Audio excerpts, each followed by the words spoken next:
Developing right now on Morning News Now, a race against time in Venezuela. Rescue crews searching for survivors still buried in the rubble. The death toll soaring from a pair of powerful earthquakes. Now several countries, including the U.S., pledging to help. We will bring you the latest. Also this morning, fear and frustration following two landmark rulings by the Supreme Court. The court's conservative majority backing the Trump administration's restrictive asylum policy. It removes protections for Haitian and Syrian immigrants and sets the stage for a new wave of mass deportations. Shame. Shame. Shame. Shame. Shame on this court. For many of us, this ruling is not just about policy. It is about our homes, our families, our future. More on the rulings, the reaction, and what happens next. Plus, hot and stormy parts of the U.S. bracing for another round of summer storms. Millions now under alert for flash flooding from the south to the Midwest. While in Europe, that historic heat wave smashing records and putting locals and tourists at risk. Angie is tracking it all. And on to the next one. This morning, the U.S. men's national team looking ahead to the knockout round after yesterday's stunning last-minute loss to Turkey. We'll have the highlights, and we'll talk about why those highlights, from the World Cup to the Knicks championship run, can boost your spirits. The benefits of being a sports fan, even if your team doesn't win. Morning, good to have you with us on this Friday. I'm Joe Fryer. Savannah is on assignment. We're going to start in Venezuela, where rescuers are in a race against time to find survivors trapped under mountains of rubble following Wednesday's deadly twin earthquakes. The terrifying back-to-back quakes were the most powerful to rock Venezuela in more than a century. They rocked the capital of Caracas and the coastal region north of that city. Venezuela's health minister says at least 235 people were killed and thousands injured. Thousands more are also feared to be missing in the disaster. Countries around the world are rushing to aid Venezuela, which was already weakened by economic and political turmoil. The U.S. is among those sending help. Southern Command says that its team arrived in Venezuela to help with those relief efforts. We've got a team standing by to talk about all this and so much more. We're going to kick things off with NBC News correspondent George Solis. George, good morning.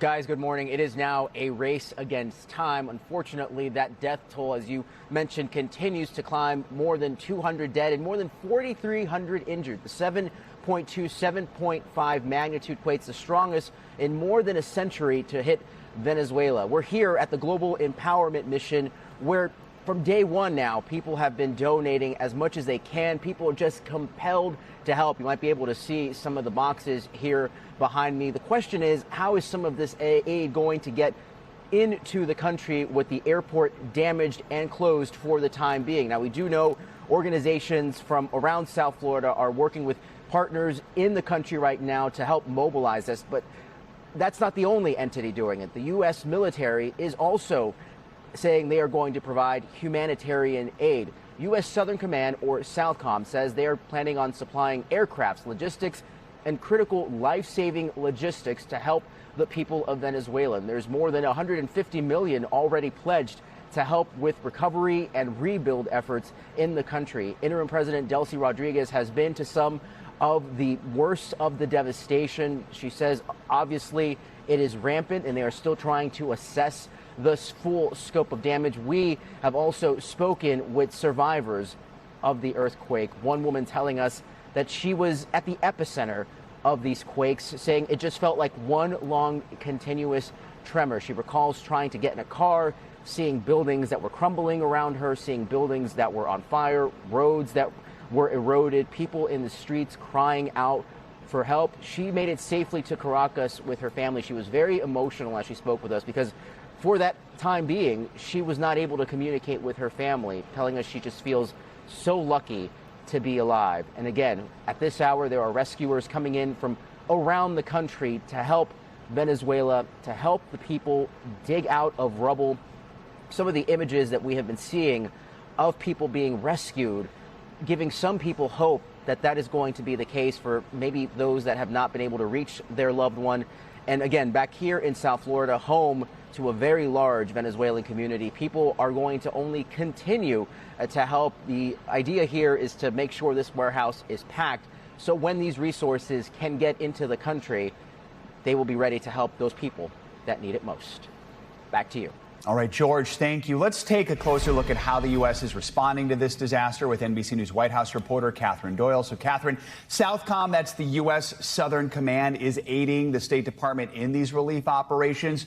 What kind of support is the U.S. offering to Venezuela right now? That's right. Good morning, Joe. So the president said that we would deploy a multi-agency response to this, and Southcom is there. They've set up a command in Caracas. As George mentioned, the U.S. has pledged $150 million to this as well, and the State Department is also there working hard to make sure that the U.S. is involved and operating search and rescue operations and aiding in finding any efforts that they can. This is, as we mentioned, a time of turmoil for Venezuela and U.S. relations. A reminder, back in January, U.S. forces captured and brought the country's then president, Nicolas Maduro, to America. With all that in mind, what's been the reaction from President Trump to this disaster, knowing America has had such a heavy hand this year when it comes to the leadership in that country? That's right. It's a very sensitive time diplomatically between the U.S. and Venezuela, and the president touched on this. Take a listen to what he said last night in his remarks. We took over Venezuela in less than one day, and the oil is flowing, and we're getting along with them great. We're going to, by the way, help them with their they had a tremendous earthquake last night that you read about, massive in Caracas, but we're going to help them out. For months, the U.S. has been working with Venezuela's new leader, Delcy Rodriguez. So now is really a moment when the U.S. government, the Trump administration, is going to be able to demonstrate what kind of partner it can be in these efforts and going forward. And Catherine, for any Americans who are caught up in this catastrophe, what is the advice from the State Department? Is the U.S. Embassy still functioning there? The embassy is operating, and they're monitoring the situation. They've asked that any U.S. citizens and Americans monitor the State Department's enrollment program for Americans overseas. That will provide critical information with what's going on and allow people to keep in touch with U.S. authorities as they figure out what's next. All right, Catherine Doyle in Washington. Catherine, thank you so much. As the international response grows in Venezuela, humanitarian groups are racing to get life-saving aid to survivors. Joining me now is Eleanor Rakes. She's Vice President for Program Delivery at the International Rescue Committee. Eleanor, good to have you with us. Your organization has been working in Venezuela for years now. I know you're scaling up your relief efforts. Just tell us what your teams are doing on the ground right now. What are the most urgent needs? Thanks for having me. Yes, we've been working in Venezuela for many years with staff on the ground. Thankfully, the first thing we did was make sure that they were all safe and accounted for, and that is the case. We work also with 7 trusted local Venezuelan organizations, and we've been delivering humanitarian services to tens of thousands of Venezuelans over the last few years in health, nutrition, food security, protection and education. We're now mobilizing that team and our partner organizations to respond to what is obviously a very devastating set of earthquakes. It's going to have long-lasting humanitarian impact. So right now, there is an intense search and rescue operation going on, but we are also mobilizing to provide basic relief items, critical medical supplies, and deliver those supplies to frontline workers in the most affected areas. Your correspondent referenced the logistical challenges of getting supplies in right now. The airport is damaged. Fortunately, we have pre-positioned stock inside the country that we're able to resource and more stock across the border in Colombia. So we're working with what we have and working with partner organizations that already have presence in impacted areas and existing services that can now be oriented towards the relief efforts. You mentioned the logistical challenges, and we're seeing countries from around the world, not just the U.S., helping out. The United Nations, organizations like World Central Kitchen, which always shows up during times like this, stepping in to help. How do all those efforts come together? How do you work around some of those logistical challenges you mentioned? Yeah, it's tremendous to see the international support that's been offered and is being mobilized for Venezuela, because, this is a country that before the earthquakes hit was facing pretty significant humanitarian need. 8 million Venezuelans in need of humanitarian assistance, and people across the country were struggling to meet their basic needs even before this disaster struck. So it really does need a significant mobilization internationally, but also really working with national and local organizations inside the country that have deep knowledge of the context and communities and can mobilize support quickly. The response is going to need to be multifaceted, and right now the focus is on essential relief items: shelter, water, food, medical services, but quickly we will need to be thinking about, and we already are thinking about, how do we resource and support public services in impacted areas that were overstretched and under-resourced before this hit, and think about mental health and psychosocial support services and protection services for the very significant number of people who've been impacted directly and indirectly by the earthquake. Those pre-earthquake challenges you mentioned, the humanitarian crisis already in place, just how much harder does that make this response? It's a game changer. I think when you're looking at a community that has already been struggling, that then has a natural disaster. Unfortunately, this happens around the world. We have so many countries that are dealing with political, economic conflict, other forms of crisis, and then a natural disaster strikes, and they don't have the reserves and the resources on hand to respond in the way that other communities and other countries might be able to. So it is significant. On top of that, and this is always the case with an earthquake, the logistical challenges in physically accessing the area are going to be significant. So the airports obviously are one thing. Internet connectivity is down. There are other challenges to just getting supplies in and being able to respond. So that there is a lot going on here that means we are really needing to set up a robust response for these impacted people that were so vulnerable even before this hit. Eleanor Rakes, we appreciate everything you're doing, and we appreciate you taking the time to speak with us this morning. Thank you. All right, let's now cross over to the Venezuelan capital of Caracas. Journalist Ana Vanessa Herrero is there for us again this morning. Ana, thanks for joining us. Just walk us through the situation on the ground where you are right now and give us a sense of what the last 24 hours have been like as the scale of this devastation comes into focus. Yes, as you can see here, ongoing efforts throughout the night to try to rescue survivors who might be buried under the falling buildings. I am now in one of the affected areas in the capital city of Caracas, where family members are still here. They have not slept. They say and they tell me that they will not move until they get news from their loved ones. So as you know, as you were talking now, there are a lot of challenges, but on the ground, you can feel that so well. So behind me, you see first responders and rescue teams overwhelmed and asking themselves, when is the international aid coming? But not only the machinery or the tools that they definitely need, but also the people. They are tired. They are scared. They don't know if they can handle a situation like this. So some support and some help is more than welcome now. That is what they have been telling me here in Caracas. And this is the same feeling I get from talking to different responders, firefighters, and paramedics that are also trying to rescue people in La Guaira, in the coastal area of Venezuela. For the rescue crews and just for everyday folks you're talking about, what are their biggest worries right now? What is it they're asking for and that they need? They're asking for the basics because they are working with basically nothing. So yesterday they were telling people, but even family members who were there, to bring flashlights to continue the rescue operations through the night. And they're asking for gloves, for masks, helmets, whatever they can, and anyone that can come and help. That is something that they are looking for, food, even coffee, just to try to survive this hours and try to help in any way they can, of course.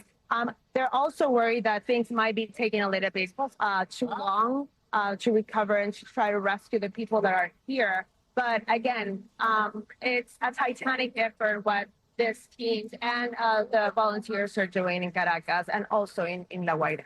Anna, how has the Venezuelan government, led by the interim president Delcy Rodriguez, been handling the situation so far, especially given all the challenges the country was already facing before this disaster?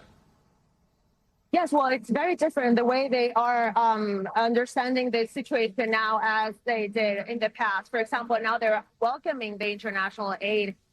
For many years, we didn't see that coming from the government. They immediately rejected any aid and they said they could handle. Now they acknowledge they cannot handle this tragedy. And they're not only welcoming the aid, but they're also asking the private sector to help out, to bring machinery or whatever they need to keep the search going. And now we see missions from not only the United States, but other countries, including, for example, El Salvador, which last year would have been unimaginable.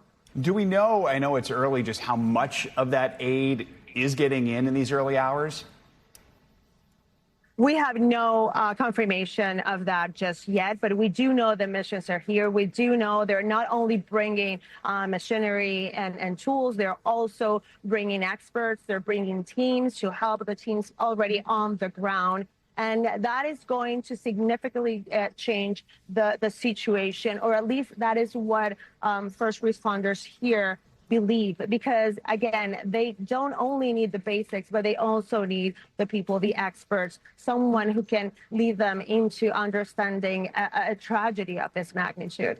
Ana Vanessa Herrero, we appreciate all of your reporting on the ground. We're thinking of you and everyone there right now. Thank you so much. Thank you, Jeff. Back here at home, President Trump scored two big legal victories from the Supreme Court yesterday. Both center on immigration. The first ruling allows the White House to remove legal protections from hundreds of thousands of immigrants from Haiti and Syria. That paves the way for the administration to deport people from those countries who were given what's known as temporary protected status. In another decision handed down yesterday, the divided court ruled that someone looking to enter the U.S. at the southern border cannot claim asylum while still standing on Mexican soil. Why? Because they're not technically in the United States. They must have already crossed the border to claim asylum. For more on this, let's bring in NBC News legal analyst Misty Maris and NBC News senior Homeland Security correspondent Julia Ainsley, who is in Washington. Good morning to both of you. Julia, let's start with you. This ruling that removes these legal protections. How big of a victory is this for the Trump administration? And then what kind of action could we see as a result of this decision? It's a huge victory, Joe. It's yet another time where this Supreme Court has taken power away from federal courts and given more power to the executive branch. Because what this ultimately came down to is whether or not federal judges could tell the Trump administration, no, you're not in a position to remove these protected statuses because the conditions in the countries that you're talking about have not improved. It's still not safe to send anyone back to those countries. So right now it applies to people coming from Haiti and Syria. That's 350,000. But there have been other times where the Trump administration has tried to remove protections and been stopped, like in many of the African countries, like South Sudan, for example. There was an attempt for El Salvador. Right now, that is continuing through the fall. But there are a number that could definitely end very soon. And now that they have this new authority given to them by this opinion, they can go back and try to tell those judges that those opinions that they had to block them in the first place are no longer valid, given what the Supreme Court said. Misty, let's bring you in here. This is something we've seen before. A 6-3 vote along ideological lines. In the dissenting opinion, the liberal Justice Elena Kagan argued race was a factor for President Trump. Walk us through what the main legal arguments were here. So in the dissent, there were three main legal arguments. The first is a narrower view of the statute at issue. And Justice Kagan in her dissent, joined by two other justices, said that the court can review at least the procedural steps that need to be taken when removing temporary protected status. So that's one argument. The other argument is that there was heavy race-based bias when removing temporary protected status, specifically with regard to Haiti. And she pointed to, in the decision, saying that there were statements made by the executive, meaning President Trump, so repellent and racially inflected that the majority declines to put them in print, speaking about the opinion that was written. And so that when making that determination with regard to Haiti, that race played a factor. And the dissent says that that was improper. And last is what we call a public policy argument, that there are real world consequences to this determination, putting people in significant risk being sent back to their countries and putting them in danger while there's a litigation playing out, and even saying that these individuals could be put on the next plane. So those were the three core arguments raised by the dissent. Julia, let's turn to the second case where people can claim asylum, whether they are physically in the U.S. versus just right across the border. This might seem like a small change, but explain the history behind this and the impact this decision is going to have.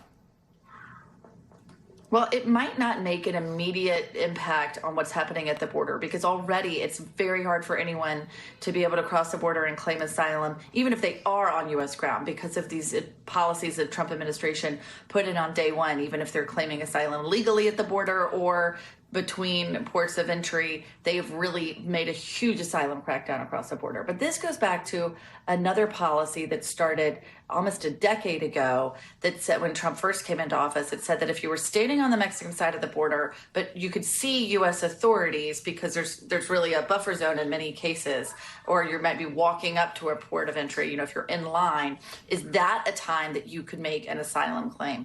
And right now the Supreme Court is siding with that previous policy that was put in place by the first Trump administration to say, no, if you're on the Mexican side of the border, you cannot make an asylum claim. So while that may seem small and an immediately applicable process, this does have very big implications, because the Trump administration over and over again has tried to curb the rights of people to claim asylum at the border, and even people who are already in the United States who are trying to claim asylum, like those people with temporary protected status now.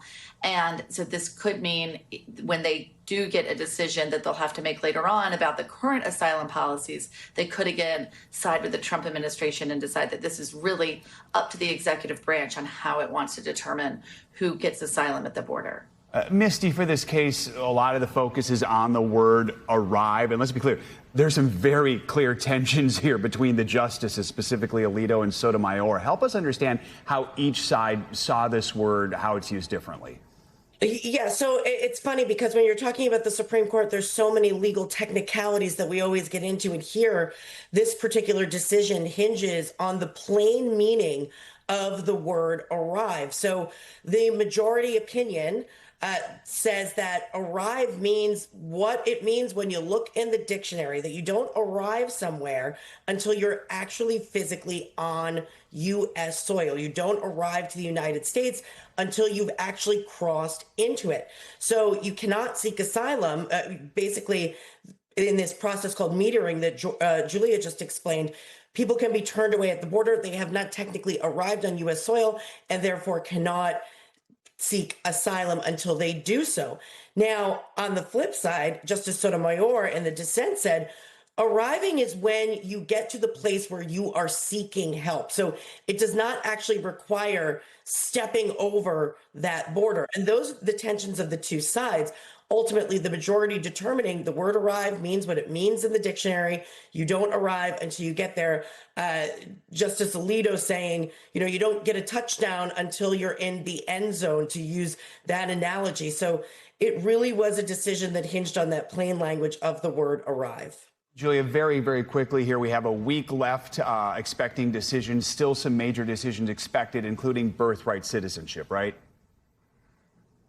Yeah, that's right. And of course, we saw a glimpse last year into how the justices were viewing birthright citizenships, saying that they couldn't knock down President Trump's executive order trying to end birthright citizenship nationally when only one district or one circuit is weighing in on that. So already seen a glimpse into their thinking, at least on the logistics of ending birthright citizenship. But now the Supreme Court will have to weigh in on whether or not it's a violation of the 14th Amendment for the president to say that only children born to U.S. citizens or people with legal permanent status here are considered U.S. citizens, because throughout much of this country's history, it has been that if you were born on U.S. soil, you are a U.S. citizen for life. This also comes as the Trump administration is ramping up efforts to denaturalize people, meaning if you became a U.S. citizen while you were here and they decide you've done that fraudulently or you've committed a crime that is egregious since then, they may have a way of denaturalizing you. So a lot of emphasis on citizenship, and it will be really interesting to see how this court weighs in on that and what they say about it. More to come next week. Julia and Misty, thank you both. Appreciate it. Let's take a look now at your weekend forecast. Time for your morning news now weather. And Angie Lastman joins us with the forecast. Angie, good morning. Hi, Joe. Good morning. Happy Friday. We made it. Weekend looks a little bumpy in some spots. Let's talk about where we're dealing with issues right now. That's across the middle of the country. Notice we've got that line of thunderstorms kind of working across parts of western Kentucky and Tennessee. But we've also got a whole lot of folks under flood watches. This has been kind of a rinse and repeat situation that we've seen each morning and heading into the afternoon hours as we've kind of just got all of this moisture sliding east. 17 million people in total. Notice it goes from parts of West Virginia all the way across to Kansas and into Oklahoma, St. Louis, Springfield. You're included in that as well as Cincinnati. So heads up in those locations. You're likely going to see some flooding as the day goes on. And here's why. We've got this area that's kind of, again, moving to the east. It does ramp up those severe storms anywhere from Kentucky stretching back to Missouri as the day gets going. And really we start to see some of that daytime heating. And then, as I mentioned, the flooding is going to be something we watch specifically across the Tennessee River Valley through the day today. Tomorrow, heading into your Saturday, your weekend plans across the Mid-Atlantic could be interrupted by some of these storms that are going to work across that region through the day. And you guessed it, more flooding concerns across, again, that region here as we get to your Saturday plans. Today, though, we're focused from Joplin to Charleston, Indianapolis, Paducah, St. Louis, all included in that slight risk of flash flooding as we gear up for multiple inches of rain by the time we get through tomorrow. So 3 to 5 inches. We've got some saturated grounds in this area. So Louisville, St. Louis, Springfield, you could all pick up some additional inches of rain here as the next couple of days goes on. So reminding folks not to drive through those flooded roadways. That's a concern that we have through the next 2 days at least. Severe risk, not quite as large as it was yesterday, but still, again, Springfield to Evansville, that's where you could see some of those stronger storms ramping up. Wind gusts, hail, Joe, parts of the plains and the northern Rockies will also see that chance as we get through today and even into tonight. All right, Angie, thank you so much. Much more to come here on Morning News Now. More weather after the break. That summer scorcher overseas. We're going to take you to Europe, where a historic heat wave is taking a dangerous toll on locals and tourists alike. And later this hour, developing news out of the Strait of Hormuz, a suspected Iranian attack putting plans to evacuate ships on hold. We'll be right back. Welcome back. Overseas, large parts of Europe are still in the grips of that record-breaking heat wave. These unprecedented weather has killed hundreds and disrupted the lives of tens of millions of people who are just looking for ways to cool off. So is there any end in sight? Let's get the latest from NBC News international correspondent Danielle Hamamdjian, who's been covering this story from Paris for most of the week. Danielle, good morning. See, we've gone from the Eiffel Tower to the Arc de Triomphe. What are you seeing in Paris as people there just try to cope? Yeah, and many would argue, Joe, they're not coping, they're not sleeping, they're just enduring this. And I can say, and dare I say, actually, that the temperatures today have started to fall. So there is a breeze, there is rain coming in, so it is more bearable today. The hospitals in and around the capital are close to a breaking point. There have been many cases of cardiac arrest, and so authorities, to not put any more additional pressure on the hospitals, have implemented a number of measures. For one, starting this morning, no alcohol in public spaces, no drinking alcohol in parks or along the river, for example. And starting this evening, no alcohol to be bought for takeaway alcohol, for example, for the weekend. And so that is one measure they're taking. Some of the parks are staying open all night long, and people have had a lot of trouble sleeping, and some are sleeping in the parks. Of course, there is this issue with air conditioning, which might sound somewhat ridiculous to an American audience, where air conditioning units are quite widespread. It is not the case in Europe. They are hard to come by, especially here in France, where about 1 in 5 households has an air conditioning unit. But now it is the topic of a big debate amidst tourists who are saying now they have just had enough. Take a listen. Very uncomfortable. We are actually going to leave a little early because it's too hot. We're going to leave Paris early. Air condition or to not air condition? What's your opinion? The weather don't give us the choice.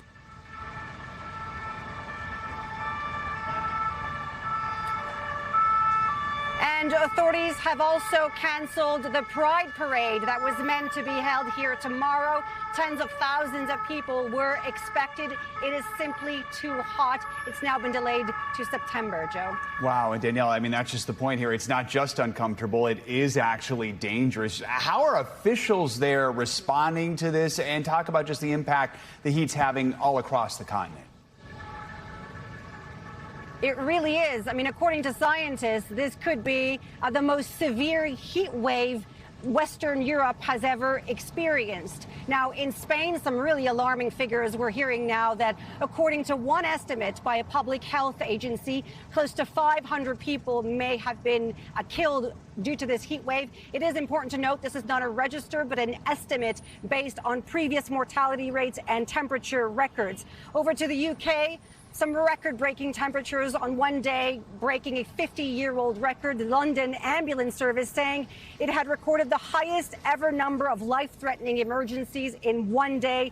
The Netherlands warning of a red alert because of the heat for the first time in its history. Switzerland registering its hottest day ever in June as well. Here in France, we're hearing this morning that tens of thousands of people yet again without power, and it's just going on and on. As I say, the worst is done, but it's still very difficult. Temperatures are very high, and it's upending daily lives. Daniel, very quickly here, we're going to ask you to put on your meteorological cap. Who is going to see the break from this heat first?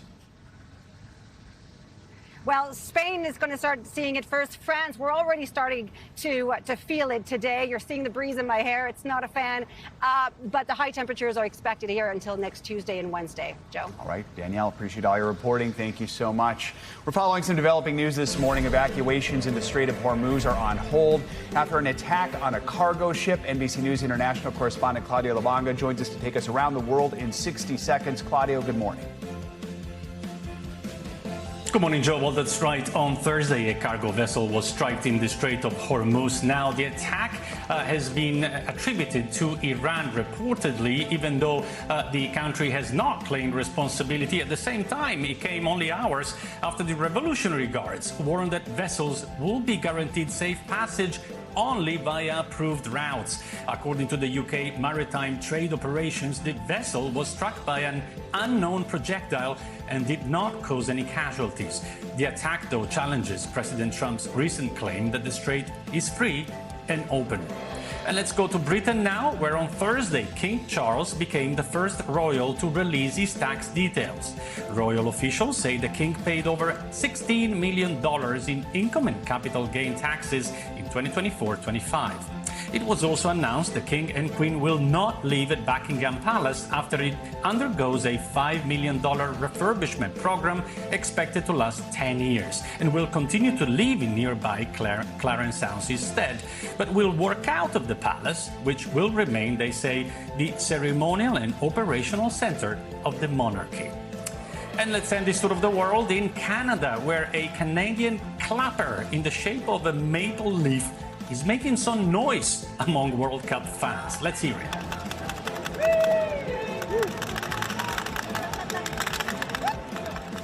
Now, Joe, the clapper has been handed for free to fans at the Toronto Stadium during matches and also at the city's fan zones, and it's become a bit of a must-have for fans of Les Rouges. But I think it's also a bit of a good luck charm because Canada qualified for the next round. Joe? It works better when you have the Canadian flag, like ears like that as well. The whole look is what's needed to make that work. All right, Claudio, Thank you so much. Appreciate it. Coming up, thank you next. We're talking about the World Cup. The U.S. men's national team is now looking to rebound after last night's heartbreaking loss. We'll run it back to the stunning last-minute goal that ended their perfect group stage run. Plus, a look ahead to the knockout run next on Morning News Now.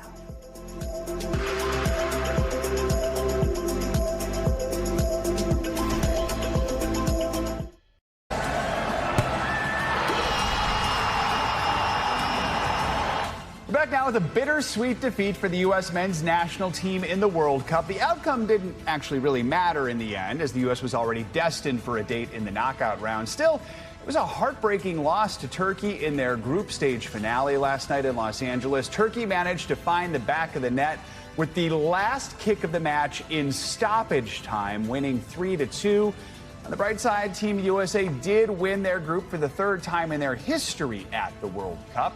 These Americans will now shift their focus to the next round of the tournament, where they will face Bosnia and Herzegovina in the round of 32. That, of course, a must-win match. I'm joined now by MLS analyst, former U.S. women's national team player, Casey White. Casey, good to have you with us. So walk us through this one, because, again, we went into it knowing, hey, maybe you don't put the yellow card players in because you don't want to risk them getting another one and being suspended for another game. Christian Pulisic, you didn't want to get him in there and maybe get injured. So the U.S. wasn't maybe playing at full force here. Still, what did you think of this last one against Turkey?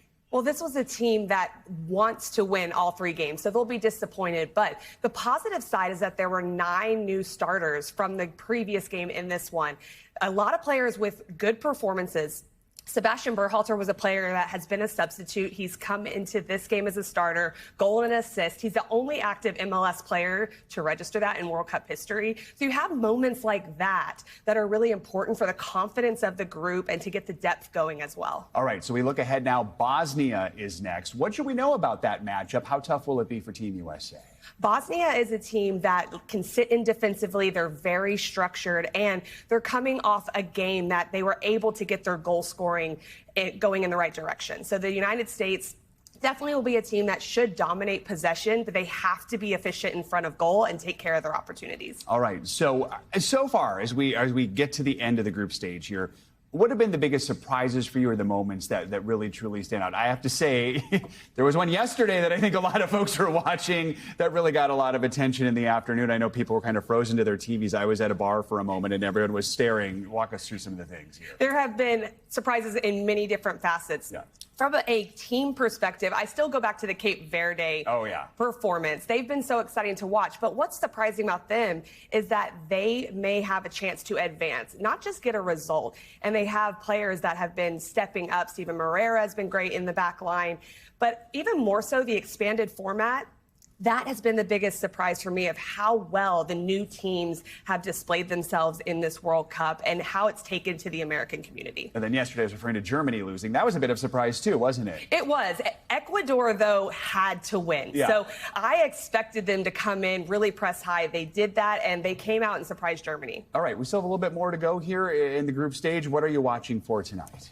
One of the biggest games, France versus Norway. This is exciting for fans to watch. Mbappe versus Holland, 2 prolific goal scorers. Cape Verde against Saudi Arabia today as well. These are the must-win games. The third group stage games are the ones that everyone should be tuning into. We'll be in the knockout rounds. There you go. Casey, Exactly. Thank you so much. Good to have you with Thank us. you. Appreciate it. Now, historic sporting events like the World Cup aren't just fun to watch. They do actually have mental health benefits for fans. Experts say when people gather to watch a game, it just creates this instant camaraderie and community that can help combat feelings of loneliness. So for more on this, I'm joined now by Dr. Erin Engel. She is a psychologist at New York Presbyterian and Columbia University Irving Medical Center. Good to have you with us to talk about this one. I mean, we've been feeling it here in New York with the World Cup, with just all of the fans who are in town visiting.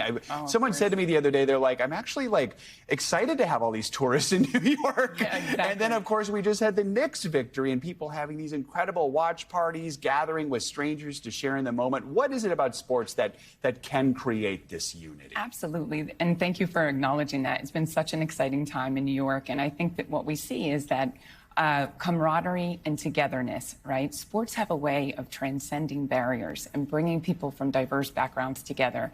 And it's been really exciting to see that play out. And especially when people are watching a match, you know, they're sharing in a celebratory event. It's an exciting time. And there's something powerful about that social connection. And especially when we're rooting for a team and supporting them, there's a sense of togetherness and that, working together for a shared goal. So let's go a little deeper into that. So if you are a big sports fan and you are having this moment of connection, what are the benefits of that? Yes, well, absolutely. I think, again, just a sense of psychological belonging, right? As people, it's so important. I think when we get behind a team and support them, we're rooting for something together. It's something bigger than ourselves.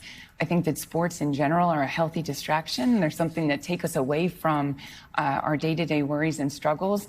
And importantly, it's a great outlet that's healthy and a lot of fun. All right, so I'm from Minnesota, And we have not had, I think the Twins won the World Series in '91. Our WNBA team has won the title a few times, but we've gone a long time without winning.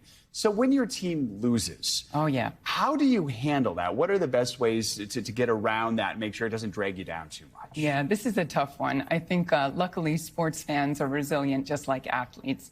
And that said, I think some of the things that people can consider is, first of all, just to acknowledge that feelings of grief or loss are really common. Again, as we think about collective identity, when people are rooting for their team of choice, they feel a sense of togetherness and connectedness to that. So in other words, to be able to acknowledge that grief, loss, anger, sometimes those are emotions that naturally come up, is the first step. I think second, it's important to stay off social media. It can be really challenging, right? Because a lot of the platforms where people gather to share experiences are also one in which there may be encounters with unhelpful posts or, just again, experiences that increase the intensity of emotion. And so for fans going through a loss, to be able to gently disconnect from that or avoid that becomes important. And I think, of course, always connecting with like-minded folks, getting outdoors, distracting in healthy ways provides a lot of relief in those tough moments. I think some people might have a tendency, if they're upset, they want to go on social media, maybe post something negative about a player or a coach or something like that. Maybe not the best advice, something you'd regret the next day. If someone has those thoughts, what's your advice for them? Yeah, I would say pause, take a deep breath and consider, think ahead. But most importantly, right, for anyone going through that loss, stay connected with the folks that support you. Recognize that it's natural to feel some emotional letdown, just given the investment that people find in supporting their teams. But don't write or say or do anything that you'll regret like a month or two later. Yes, exactly. Always cope ahead. Exactly. I love that. Dr. Erin Engel, good to have you with us. Thank you so much. Joe. Appreciate your time. All right, coming up, Apple might be taking a bite out of your wallet. The tech giant set to raise prices for many of its popular products. The difference could cost you hundreds more dollars. So what's being blamed for the hike? What you should know before you buy. That is next on Morning News Now.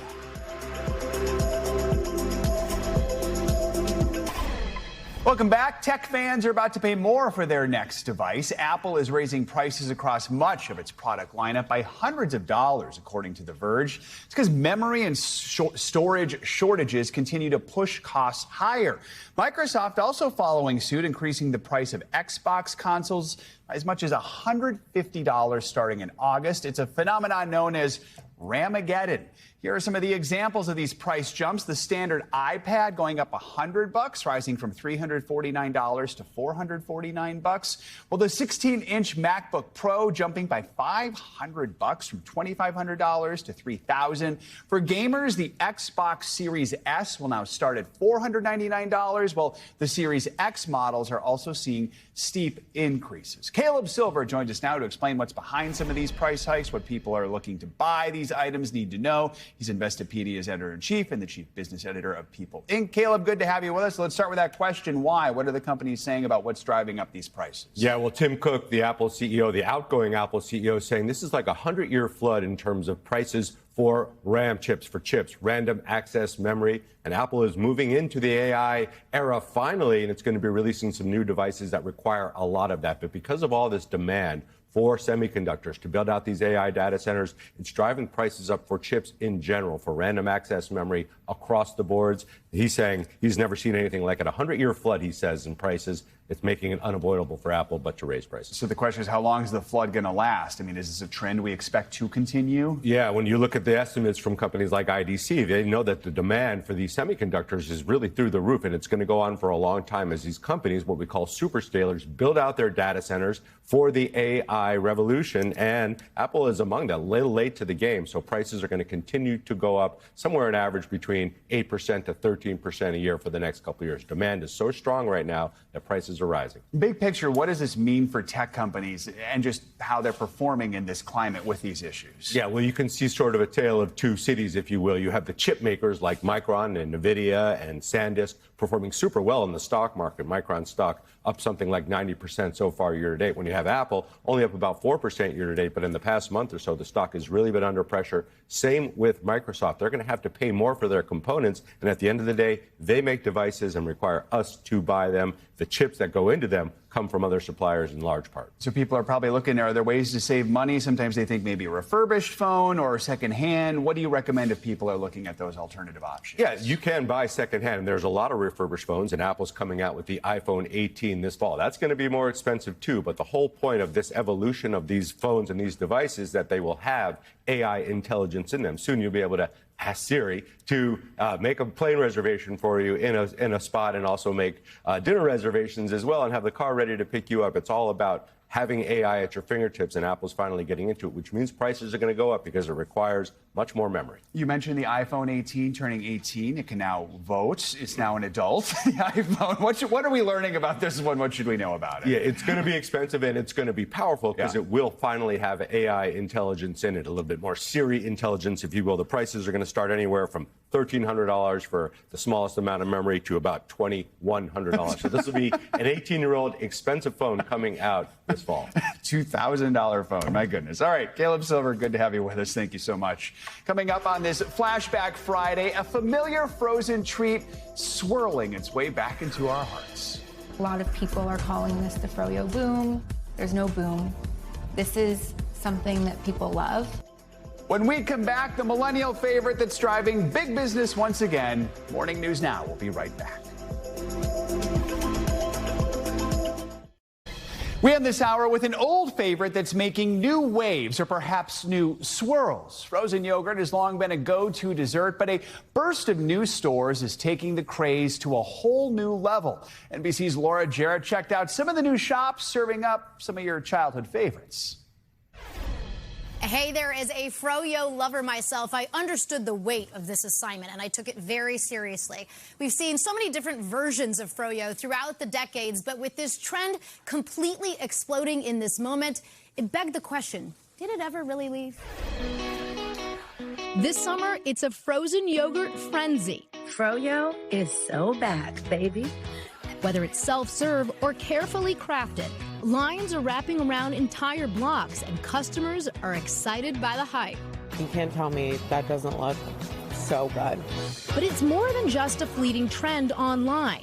Across the country, a flurry of Froyo shops are now opening, with some estimates showing a 50% increase in just 1 year. As a longtime connoisseur, I decided to investigate what's changed since the last Froyo explosion. But it's not the diet sweet treat of the 80s and 90s. How could this not have any fat? It's too good. Nor is it the candy free-for-all of the early 2000s. The sugar I'm concerned about. Instead, it's all about premium ingredients that go inside and on top. Our first stop, Birdie's, a cozy shop in New York's West Village. Hi, welcome to Birdie's. Owner Alexa Marks had a stable career in social work at a high school and often had a hankering when out with friends. We didn't want to go to a bar, we didn't want to go to a club, and we just wanted to extend the night, and we would always say, we wish there were a Froyo shop. Until one night, she decided to take the leap herself. I say I heard a voice, but I really did, and it said, why not me? I was like awake that whole night, researching, looking things up, and then that next day I hit the ground running. Named after her beloved dog, Birdie's is now a thriving neighborhood staple in just a matter of months, where familiar bites of nostalgia are swirled with an elevated twist, around $10 a cup. I always wanted to work behind the counter. Can you show me how it's done? There's a technique to this. Okay. Okay, but now you're gonna try. Slow and steady wins the race. Okay, we're going in. Yeah, see? It doesn't look pretty, but it's gonna taste great. For your first time, totally fine. Of course, I had to put my work to the test. Here we go. Come on. Come on. This is dangerous. But my Froyo journey wasn't quite over yet, as I went back uptown to 30 Rock to meet the founders behind Mika. It's only fitting I have to try the place in our own backyard. Let's go see. After first getting their start in Madrid, Spain, married couple Javier Esquero and pastry chef Natalia Morales have now expanded their Froyo empire to more than 40 stores in 13 countries.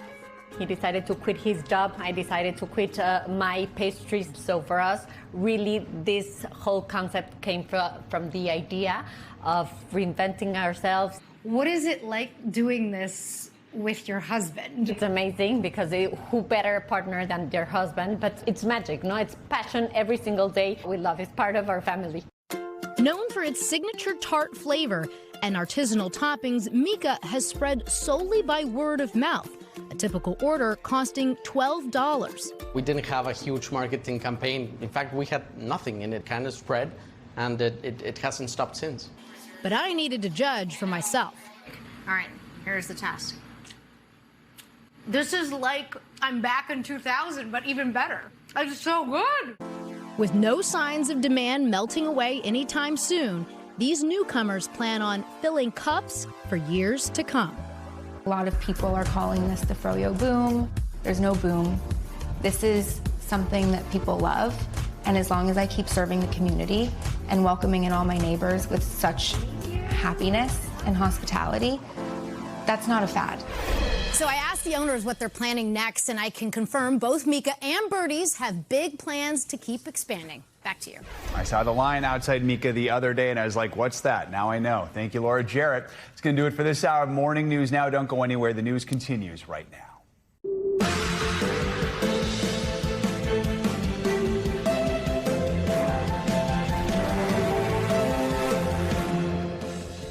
Good Friday morning. I'm Joe Fryer. Savannah is on assignment today. Right now on Morning News Now, the race against time in earthquake-ravaged Venezuela. Rescue crews there working through the night to pull any survivors from the rubble. But this morning, casualties are climbing. More than 200 people are dead, thousands more injured. We're on the ground just east of the epicenter of those two powerful quakes with the very latest. In Washington, President Trump's pressure campaign over his deal to end the war with Iran apparently sparking some hot-headed closed-door clashes with members of his own party. And the fallout growing over those bombshell Supreme Court decisions, now granting the White House power to erase critical protections for some migrants. Plus, Vice President J.D. Vance raising some eyebrows with comments appearing to play down the Watergate scandal. We're covering it all. Unrelenting, that deadly heat wave scorching record books all over Europe, from Germany to Italy. Tourists and locals alike scrambling to find relief anywhere they can get it. But the burning question is, when will temps finally fall back to normal? We're going to take you overseas. Plus, could AI hold the key to unlocking the secrets of Pompeii? Later in the hour, how experts are now harnessing its power to decipher ancient scrolls once thought to be lost to the sands of time.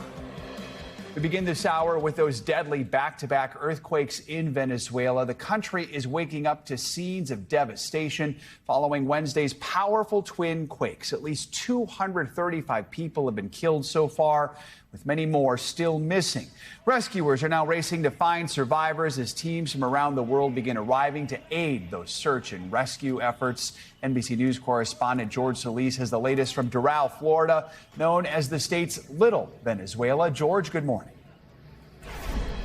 Good morning. We're here at the Global Empowerment Mission, where people and volunteers have just been compelled to help. Here's some of what people have been bringing. You see some diapers here, some toiletries, and some food. Volunteers already packing it up, and the people of Venezuela are certainly going to need it. More than 200 deaths and more than 4,300 people reported injured. 7.2, 7.5 magnitude earthquakes, the strongest to hit the country in more than a century. And with more than 130 confirmed aftershocks, already crucial, and life-saving operations only grow more challenging. In Venezuela this morning, a race against time. Rescue teams and volunteers working around the clock to find survivors and recover the missing buried under collapsed buildings. The twin earthquakes striking Wednesday night during a national holiday when many families were at home. New satellite images showing the massive scale of devastation. One of the hardest hit areas, La Guaira, located just north of the nation's capital, which interim President Delcy Rodriguez called a disaster zone. No tiene explicación. Christian Carreño says he lost everything and that people are still trapped underneath what's left of his apartment building. Mother of three, Diana Delgado, desperate to find her missing 8-year-old son. Alessia Santa Croce, still in disbelief she made it out alive. My sister called me and told me, like, you have to look for a safe place. And I was telling her, like, There is no safe place here. It's burning. The buildings are burning. How are we going to reach a safe place? How lucky do you feel to be alive? I'm blessed. I'm blessed. As the search for survivors continues, pledges of aid pouring in from all over the world, including the U.S. They had a tremendous earthquake last night that you read about, massive in Caracas. But we're going to help them out. The State Department deploying 2 specialized search and rescue teams and mobilizing more than $150 million in humanitarian aid. Welcome news to Venezuelan Americans in South Florida who still have family overseas. Do you have any loved ones or anyone that you're I have trying a to hear sister, niece, and 2 cousins over there. They are fine. They're scared. from? What did she feel? ¿Qué sentiste? Terror. Terror. In Venezuela, thousands of other families are still searching for answers. Photos of the missing are spreading across social media, shared in the hope that someone somewhere will bring them home. And again, you can see the volunteers so hard at work already. The U.S. military says they're also working to provide humanitarian aid. U.S. Southern Command, or SOUTHCOM, says they're pledging air support, logistics, and life-saving capabilities to help the people of Venezuela. Back to you. All right, George, thank you. Back here at home, President Trump trying to reassure some members of his own party who are opposed to his deal to end the war with Iran. There's also fresh fallout from those Supreme Court decisions on immigration and asylum seekers that handed the administration 2 big wins. Meanwhile, Vice President J.D. Vance making some eye-opening comments while giving a talk at the Richard Nixon Library. A lot to cover here. For more on these stories, let's bring in NBC News Chief Justice and National Affairs correspondent Kelly O'Donnell, who's at the White House. Kelly, good morning. Good to see you, Joe. A new complication today for President Trump as he tries to move on from the war in Iran. That conflict causing higher prices here at home and disrupting some of his own relationships in the Republican Party. He insists Iran wants to make a deal even as new dangerous flare-ups happen. This morning, concerns over the fragile deal between the United States and Iran after a new attack on a commercial vessel in the Strait of Hormuz. The attack pausing traffic and compromising efforts to restore shipping through the waterway. According to multiple news outlets, Iran's armed forces struck a container ship Thursday. The attack coming just hours after Iran threatened ships that were not following its approved route. A U.S. official telling NBC News the president has been clear that Iran cannot subvert the free flow of traffic in the strait. While hosting American farmers in the Rose Garden Thursday night, President Trump speaking on Iran, but not specifically addressing the attack. They want to make a deal with us very badly, and we probably will. I think we will, but the strait is open. The president adding he can turn Iran into a buyer for the heartland, despite Iranians' denials. We're going to be taking some of their money and we'll spend it, and we're going to be buying wheat, soybeans, and corn. At an event at the Nixon Library, Vice President J.D. Vance comparing the administration's work to end the war with Iran to Nixon's efforts to get the U.S. out of Vietnam. It's not just that he got out of Vietnam, but that he got out of Vietnam from a position of strength. The vice president also making headlines with observations on the Watergate scandal that resulted in Richard Nixon's resignation. If Watergate happened tomorrow, it would be like a 12-hour news story.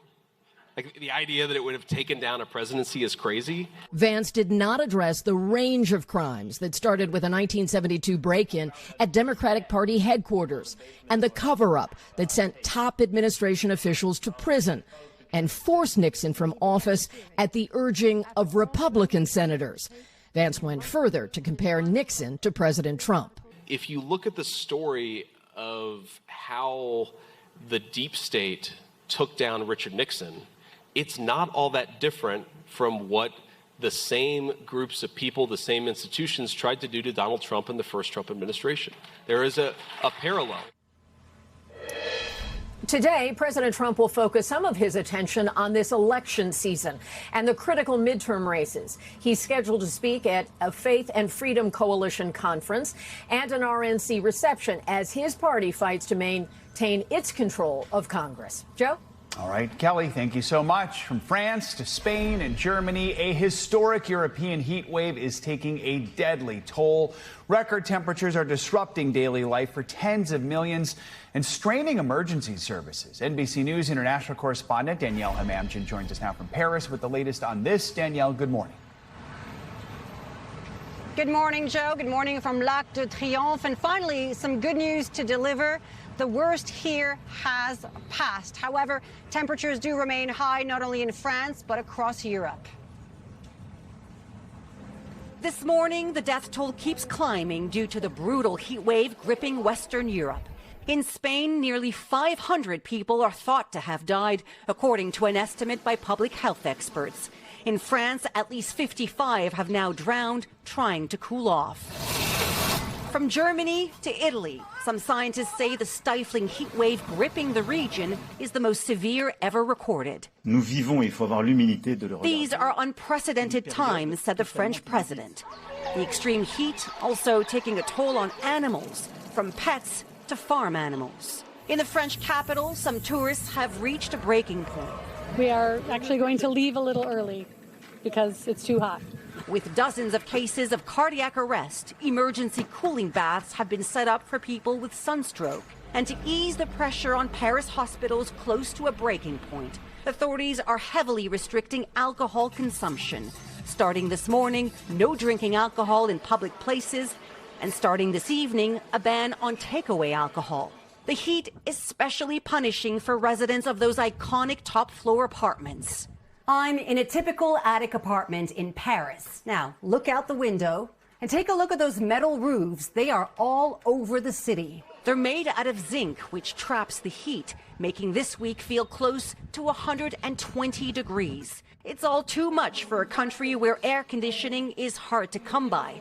Despite environmental concerns, minds are shifting. Air condition or to not air condition? What's your opinion? The weather don't give us the choice, so air condition. La clim, vous êtes en faveur? Oui. And with historically high temperatures for some, Paris nights have looked like this. And I'll leave you now, Joe, on a lighter note. It is also Paris Fashion Week here, but of course the show must go on, not without some adjustments. Some shows had to be moved to early in the morning. Some catwalks had to be blasted with mist for those models who were wearing leather and wool at 100 degrees. Back to you, Joe. Hopefully a lot of shorts on the runway this year. All right, Danielle, thank you so much. Over here in the States, flood watches are in order from the South Plains to the Ohio River Valley. Let's get a check on your morning news now. Weather with meteorologist Angie Lassman. Angie, good morning. Hi there, Joe. Good morning to you. We've, of course, got some of these thunderstorms already ramping up across the middle of the country and stretching into the Tennessee River Valley this morning. Whole lot of folks under flood watches. 18 million people stretching from just east of Oklahoma City into portions of West Virginia, Cincinnati, and St. Louis and Springfield, all included in that, with more rain on the way as the day goes on. You can see that big batch of moisture that kind of slides across this region. We will see some stronger storms ramp up from Missouri to Kentucky later today. And then all of that kind of mess of rain works across the mid-Atlantic for tomorrow. Your Saturday plans could include some flooding concerns across the south central Appalachian. So heads up for folks that have outdoor plans across the mid-Atlantic tomorrow. Otherwise, let's talk about the heat closer to home. We've got it, especially across the southern tier of the country. 98 in Wichita Falls today, but feeling like 105. Check out New Orleans this afternoon for the heat index value. 105 there as well. 101 for what it feels like in Tallahassee. You get the picture. We've got some heat and we've got some humidity across really Texas stretching to the Carolinas, and you're going to feel it even as we get into tomorrow. Nashville, if you're going to be out and about, feels like temperature 102. That warmth will spread a little farther to the east here as we get through the weekend and into next week, and we really ramp things up. Notice New York City goes from the low 80s on Sunday to the 90s by the time Tuesday rolls around. Same across the Midwest. Kansas City, you're into the 90s for the long haul, really, Sunday to Tuesday. Upper 90s, near 100 degrees across parts of the South, Tupelo being one of those spots. Across the West, though, we've got some fire alerts to talk about. 10 million people. You can see a good chunk of this region included in that. And here's why. We've got all the ingredients kind of there to see some really extreme fire weather behavior. This is going to be specifically an area of concern where you see that extreme risk, that brighter pink, Richfield, Cedar City, but including Las Vegas, Grand Canyon, stretching up to Salt Lake City, that critical risk will be there. Heads up for folks there. there. Fires will start and spread quickly. Something to note here through the next couple of days. Otherwise, Joe, if you're looking for some sunshine, you're going to have to go where the warmth is for your Saturday plans. That is where the sunshine will be. Unfortunately, no relief for folks there. But otherwise, there's some rain. So probably no wool or leather there either. Yeah, I'd hope not. The shorts are the key, like you said. All right. Thanks so much, Angie. Appreciate it. Of course. 4th of July just around the corner, but the holiday travel rush is already underway. Experts say millions are taking to the roads and the skies. One airline is bracing for record-breaking travel numbers. NBC News correspondent Maggie Vespa joins us now from Chicago O'Hare with more on this. Maggie, good morning. Joe, good morning. I'll be real with you. I wasn't sure how intense the crowds would be more than a week in advance of the holiday. But for what it's worth, O'Hare has been packed all morning. July 4th fever apparently already setting in. For what it's worth, one airline expecting record numbers over the next week, up 10% from this time last year. So this historic Independence Day milestone, America's 250th birthday, clearly already getting millions on the move.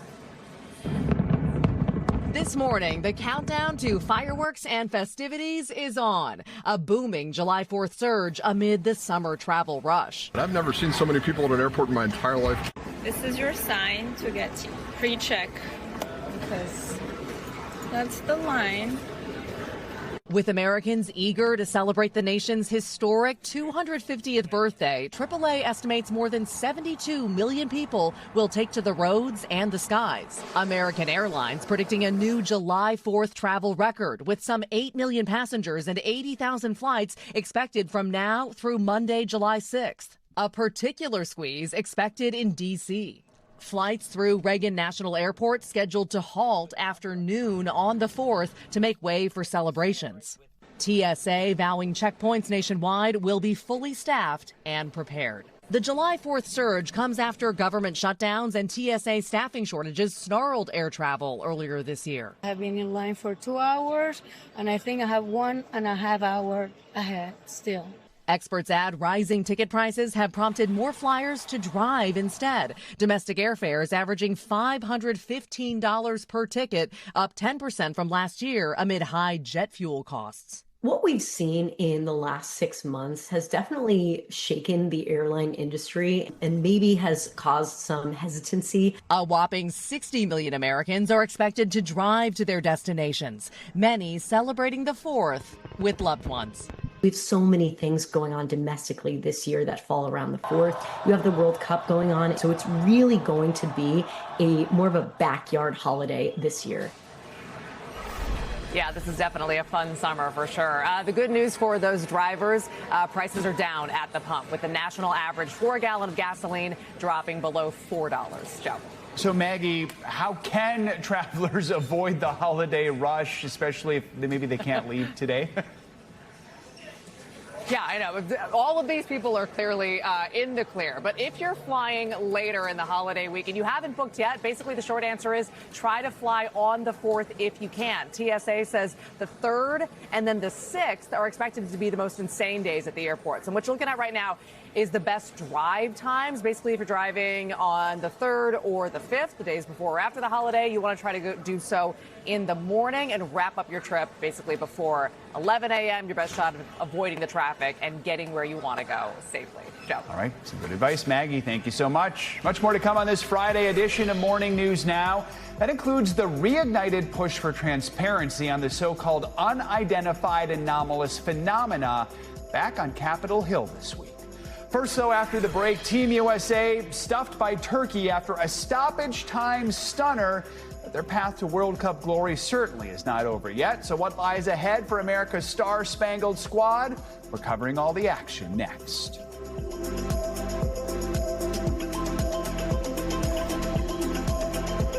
For more on where things stand in the World Cup, joined now by MLS analyst, former U.S. women's national team player Casey White. Casey, good to have you with us. Do you think we're going to see Owen Wilson skydiving? I sure hope so. That would be great. Walk us through this one, because obviously everyone was so revved up after seeing the U.S. win the first two. But then yesterday, walk us through maybe why they lost and what that tells us about the team moving forward. It's not all gloom and doom. I actually think it can be a good thing because it keeps you back down to earth. You have to show up every single game. And going into the knockout rounds, they can't take their eye off the prize. They really have to stay connected as a group. All right, so next up, it's going to be Bosnia-Herzegovina in the round of 32. Give us an early preview. What are you expecting? How tough could this one be for Team USA? The expectation is that the United States should win this game.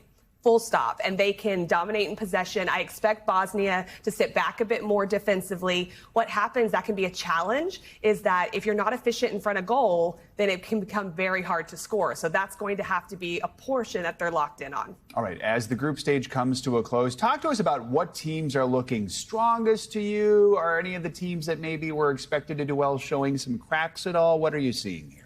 France is still looking strong. Argentina goes how Messi goes, and he has so far looked unstoppable. So those are two teams that are doing really well. Spain is still in the balance a little bit. They play Uruguay.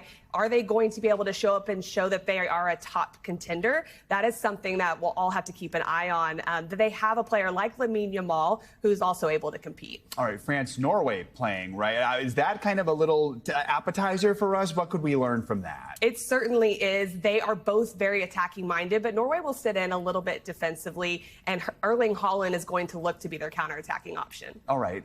Are there storylines you're keeping an eye on that you think everyone's going to be talking about? Any matchups coming up or teams that you think could just surprise us and go a little further than people expected? Well, to your point about what are these matchups we need to watch, France and Argentina, they have Mbappe, they have Messi. Messi has the most goals in World Cup history, but Kylian Mbappe is wanting to chase that. So that's something exciting to watch. I think the Netherlands-Morocco round of 32 game is going to be really interesting as well, as Morocco's in great form. All right. And who are the players who just do, there's the obvious ones, of course, but who else is standing out to you that either you didn't expect or maybe most people don't follow that closely and are getting kind of their first exposure to? That's a great question. I think Kyle Larin for Canada is a player that has stepped up and gotten goals. They're going to need their goal scoring as well. And also for the Netherlands, Robbery up top, he has had 3 goals on the year. The Netherlands don't have that one X-factor scorer, but he is stepping up in those moments. I think one of the best things, too, for people who are observing this, especially if you're a New Yorker here and you're seeing all the fans who have descended upon our city, is seeing the passion. I mean, describe that for us and what it is we're witnessing here. Sport is incredibly powerful. It's a powerful tool to bring everyone together, and that's what's so incredible about the World Cup. It's a global game, football is, and bringing that into the United States, setting attendance records already at 3.6 million in attendance is incredible. And I think we're starting to see that the country is really getting behind that. The growth has been huge in the last 32 years, and I expect it's going to go even further after this. That's more than 3 million so far. I mean, I was at Norway-Senegal just last Monday. That alone, it was 80,000 people attending one match. It's just absolutely unreal. It really is. It's fun to watch. All right, Casey, good to have you with us. Thanks so much. Appreciate it. Have a good weekend. Coming up, top lawmakers on Capitol Hill are again asking a not-so-simple question. Is the truth really out there? What we're learning from a new drop of files on those unidentified anomalous phenomena and the broader push for transparency over what may or may not actually be out there. That's next on Morning News Now.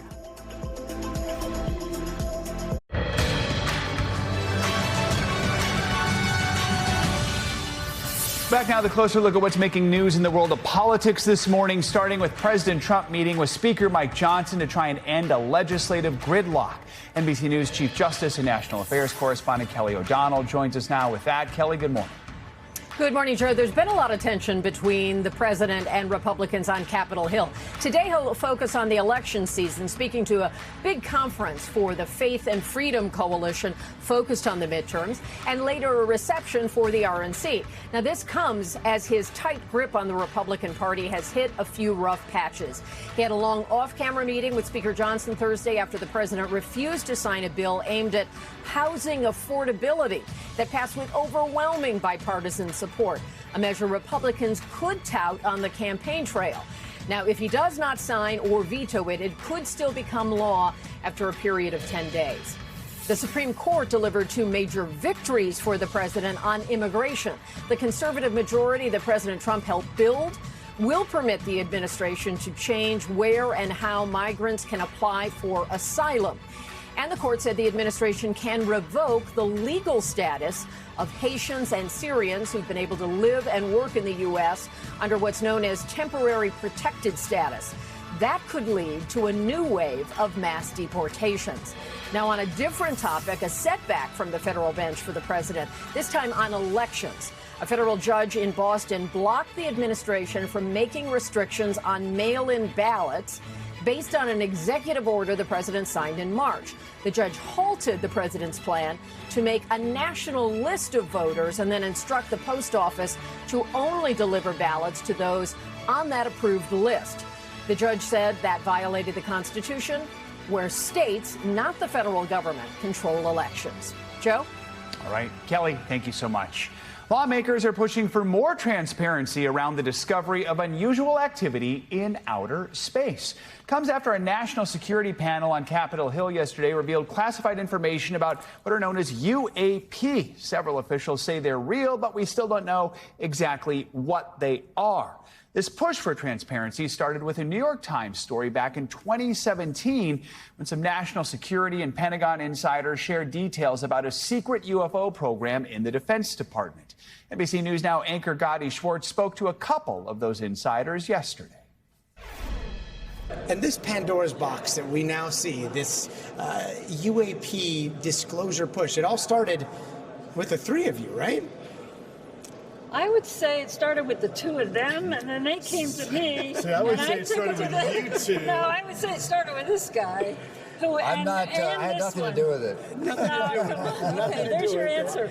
Was there like a secret bench, or was there a handoff of documents? Hotel. We met in a hotel lobby. Well, it was, but they had a sort of large lobby area that you could go off and be private. I mean, it's like almost like a little restaurant, big space. I remember. Yeah. I mean, am I allowed to say that you were frightened because you were going out to the pub that's putting it mildly. Okay. We have come leaps and bounds since that happened. We have now thousands and thousands of pages of declassified reports. We have mountains of video to sift through, and yet the elusive nature of whatever this is, at least for myself, it still escapes me. I cannot put my finger on exactly what UAPs are, and yet the question remains: Are we being visited by some sort of higher intelligence? I believe so, and I believe that'll come out eventually. So I think there are individuals that have had experiences that probably give them a lot of firsthand insight. I think the question is more institutions. And do our institutions, have they been able to upload this and process it and take it on board? And that's less clear to me. I'll never forget you describing a certain video to me that may have existed, or at least a pilot's encounter that seemed to have been documented, where a craft came within 50 feet, I believe. And we have not seen that video. In fact, every time there is a release, it was closer than 50 feet. I come looking for that particular video, and I have not seen it yet. Do you anticipate the release of some higher fidelity video that could completely put this issue to bed? So, first of all, it's not up to me, but I will tell you there are efforts behind the scenes to do exactly that. That decision is not mine. But I think if you were to ask Chris or Leslie or myself, there are efforts underway right now to try and compel some of these organizations to strip the metadata of some of these videos and provide them to the American people, so the American people can see exactly what some of us have already been exposed to in the past. The more sophisticated or the more compelling from our terms the video is, the harder it is to get it declassified. Last year, NASA said, for the record, none of our astronauts have any relevant information to provide about UAP, and we don't have any information in our holdings about UAP. A month ago, during the second tranche release, there were multiple files and videos released by NASA itself where they have pictures taken from the surface of the moon during the Apollo mission, where they have taken pictures, photographs of some sort of anomalous activity above the surface of the moon. Now, what did NASA say following that release? They said it is quite possible that what we are seeing here are actual things. These are not lens flare or anything like that. And keep in mind, if you look at that contextually to what we had orbiting the moon at that time, we had one thing only, and that was a lunar orbiter waiting to rendezvous with the lunar lander. There were no satellites orbiting the moon back then. So if we now have photographs, we now have audio tapes of astronauts having conversations about something, the real question is, what else do we have? Do you think that this year may be the year that we find out whether or not we are alone on this planet? I would say, if I had to predict, I would say there'll be more data, there'll be better data by the end of the year. And more confusion. And still not necessarily a resolution yet, but moving in the right direction. Our thanks to Gotti Schwartz for bringing us that interview. Coming up, unlocking the mysteries of Pompeii with a little help from, what else? AI. After the break, the team of experts using new technology to decipher parts of ancient scrolls thought to be lost in the city's world-famous ruins. That's next on Morning News Now. Back now with our series, The Cost of Denial, where we investigate the challenges people face when seeking insurance and health care coverage. Recent weeks, we've shared stories about widespread denials in the Pentagon's health care program for active duty service members, retirees, and their families. Now, NBC News correspondent Aaron McLaughlin reports on how that same program does not cover certain autism therapies that most other insurance plans do. I know. 10-year-old Logan Cabiao has severe autism and is nonverbal. Close the door. Normal everyday activities are a struggle. It's okay. It's okay. Like getting dressed. Here, can I do it? And using the bathroom. Even a simple trip to the grocery store can be an ordeal. You can't sit in the middle of the road. Growing up in Florida's Panhandle, Logan requires constant attention from his mom, Christy, a physician turned stay-at-home parent, and his dad, Mario, a retired Air Force pilot. He requires an intensive therapy called Applied Behavior Analysis. D. Good. Aimed at helping children with autism build essential life skills. How important are ABA services? To families like ours, it's like life-changing. Because when he started, I had a lot of guilt because I felt like I couldn't help him, and to have somebody, sorry, you don't. Why are you emotional? Because I felt like I couldn't help him. And then when our therapist came in, finally she's like, it's not your fault. And she helped us. Yeah. But several years ago, they say TRICARE, the healthcare coverage program for active duty and retired military families, cut back on that highly focused therapy. While Logan still receives coverage for some ABA therapy at a nearby center, the Pentagon's Defense Health Agency, which oversees TRICARE, stopped covering the therapy that teaches basic activities of daily living. They said that's babysitting. And it was really offensive. And then they said they shouldn't be coming to your medical appointments or your dental appointments. And how did your life change? So I stopped going to the grocery store. We didn't go to church for a long while. Oh, yeah. We did not go out to eat. So all that social contact. It just stopped. NBC News found that most major health insurance plans in the U.S. cover these specialized autism treatments. But the Department of Defense said in a report to Congress, ABA services do not meet the TRICARE hierarchy of reliable evidence standard for proven medical care. Logan's mom, Christy, founded a group to fight that decision. Is this the report? That's the report. She lobbied the U.S. Congress to commission an independent study exploring the issue. Last year, the committee found the scientific evidence supporting ABA therapy is robust and meets the Department of Defense's own criteria of reliable evidence.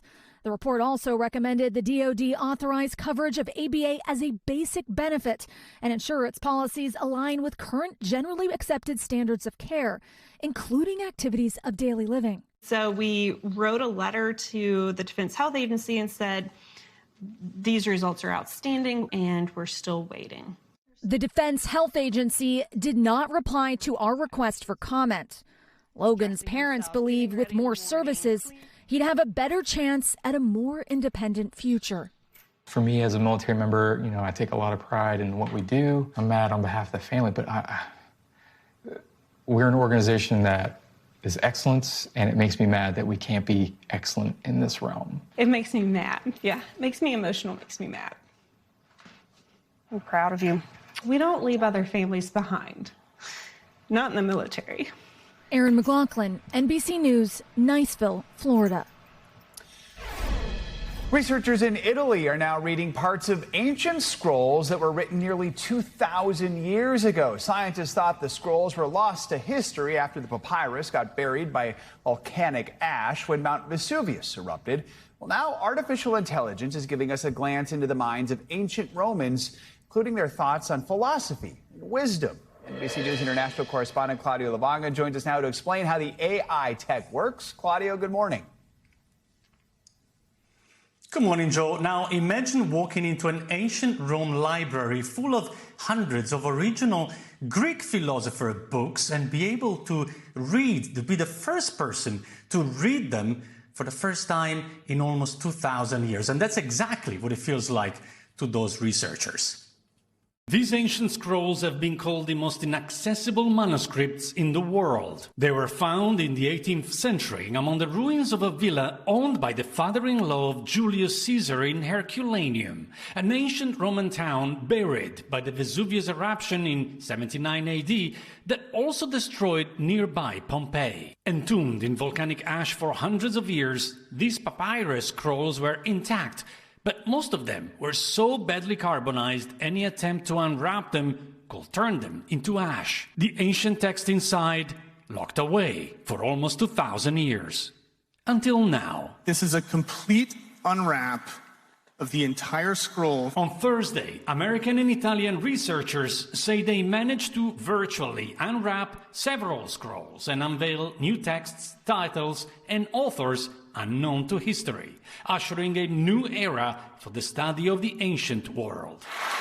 In them, experts found philosophical thoughts like, "We will inquire into something, but we will not grasp it if in some way we depart from ourselves and from our own nature." In another one, the author appears to praise practical wisdom. It's been a long time since the classical period, and we feel a distance from that culture. And then you read the words, and then the distance shrinks immediately. It's like I could be having a conversation with you at a cafe in Paris about that today, you know?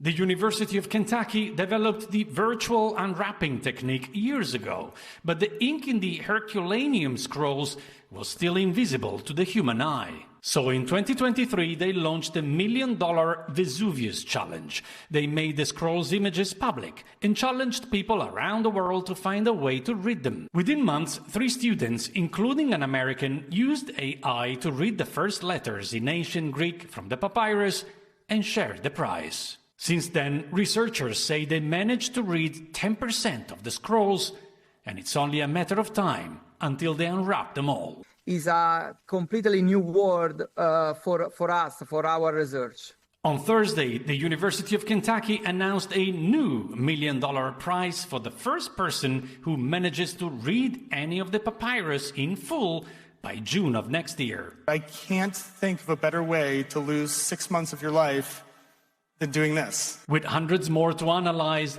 they will not only unwrap the scrolls, but also the secrets within, giving us a glimpse into an ancient past where philosophers questioned the world the same way we do today. This is truly history in the making. Now, Joe, as you heard there, researchers once again have made the images of the virtually unwrapped scrolls available to the public and pledged to give $1 million once again to anyone around the world who first manages to decipher and interpret a full scroll. So to the young Indiana Jones out there, I say, stop scrolling and start reading the scrolls. I like that. That's the kind of scrolling we want to be doing there. Claudio, thanks so much for that story. Appreciate it. Yeah. Coming up, we finally made it to Friday here on Morning News Now. That can mean only one thing. When we come back, we've got your all-access pass to the latest and greatest from the world of entertainment. And who better to share a bucket of early morning popcorn with than pop culture whiz, esteemed friend of the show, Brian Balthazar. Everything you simply can't miss this weekend, next. Finally this hour, time for your weekly can't miss list. A look at all the movies, shows, and songs you need to see and hear this weekend. Joining us, entertainment journalist, pop culture expert, friend of the show, Brian Balthazar. Brian, good to have you with us. Let's start big in the theaters. The highly anticipated Supergirl movie. Superhero movies have had some mixed fortunes in the last few years. Of course, if you saw Superman recently, you saw she made an appearance at the end. So what are we hearing about this one? Right. Yeah. So this is the second film in the DC reboot of the DC universe. And if you call, like, say, Superman's the good Boy Scout, she's kind of the cousin with damage. She plays Kara, Superman's cousin, who is grittier. She goes out drinking. You know, and in fact, the director really deliberately wanted to make this a dusty, kind of gritty movie, a little bit inspired by True Grit, if you can believe it. She goes out on a quest to help a young girl whose father is killed, but then the dog Crypto is poisoned, and as a dog dad, I can say Dems are fighting words. So she's out to avenge a death, hopefully save her dog. And again, like you said, this is a test of the DC universe. We've seen a lot of superhero movies and reboots and remakes and sequels. And, you know, there's been a lot of eyes on these kind of franchises to see if they can hold up. And this will be a real test this weekend. We'll see. And we all have a Supergirl in our lives, so someone who's gone through a lot. All right. Let's get to Lucky Strike here. It's set in World War II. It's based on a true story about an American who outwitted a group of German soldiers with only his radio. Tell us more about the story here. Right. I couldn't have said it better myself. Scott Eastwood stars in this. Again, you know, this is an interesting where, you know, younger audiences, the primary audience that goes to the movies right now is 18 to 44, 49 or so. So it'll be interesting to see if they want to go to see a film in theaters about the Battle of the Bulge. But this is really a survival movie as much as it is about the war itself. You know, it's how his character, as you said, based on a true story, is going to use this kind of new technology at the time to escape. And so if you like war movies, if you like survival movies, look past the war and see that in it. You should check this out in theaters this weekend. 18-year-olds can learn about the radio. All right, also in theaters, we've got The Invite, Olivia Wilde, Seth Rogen, Paul Rudd, Penelope Cruz, quite the cast. It's an unhappily married couple inviting their neighbors over for dinner. It's been described as not a date movie. What more should we know? Right. Well, this is a dinner party with marital awkwardness. We've all been to a few of those, right? They can be entertaining. This is actually based on a popular film in Mexico that has been remade for America here, actually co-rewritten by Rashida Jones. And this one is a dinner party. We start to learn a little bit about the couples, like, as you said, this all-star cast. Some awkwardness, some revelations are uncovered about what one couple is into. And I think you can read between the lines there. Don't bring the kids. But this is kind of an adult, witty kind of unique dinner party comedy. There's a genre you probably have not heard of, but it is now. So check this one out. It's right. You've just invented it. There we go. All right, let's get to streaming here. The Bear is back. Been a little uneven lately. Is it back on track here? Well, time will tell, and you'll be able to watch all 8 episodes on Hulu. You know, the clock is running out literally and figuratively. You know, this is the final season, and where we left this story, the literal clock on how long this restaurant was going to be funded was ticking. And so now the pressure is on. Is Carmy going to stay in the business? It is literally the swan song for all of these people. It's built the careers of almost every member of this cast, some incredible performances. And so I think, you know, this is not yes, the setting is food in a restaurant, but this is really about family and personal drama. And if you like that with great cinematography and great performances, I highly encourage you to check it out. But you should see the episodes before it. You cannot start with the final season if you haven't seen it yet. Good to know. All right. BritBox, a period drama called A Woman of Substance about a girl living in early 1900s England who rises from being a maid to become one of the richest women in the world. We recently spoke with the cast. Let's listen here. Marginalized communities face so much oppression in this world, and they do have to work that bit harder to triumph. And I think that's an amazing lesson for all of us to take. She uses her brain at a time when women weren't allowed to use their brain. Real quick, what should we know about this, Brian? Those 2 actresses playing the same character over generations. If you like romance, period dramas, scandal, class struggle, this is it. Based on a very popular novel, more than 30 million copies of this novel were initially sold. I think this will be a fun one. I think you should check it out. In a few seconds here, Charlie XCX, Wink Wink is the new single.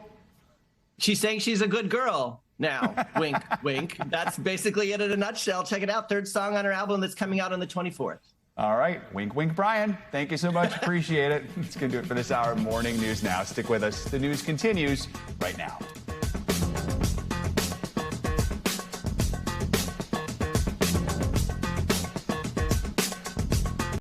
We thank you for watching, and remember, stay updated on breaking news and top stories on the NBC News app or watch live on our YouTube channel.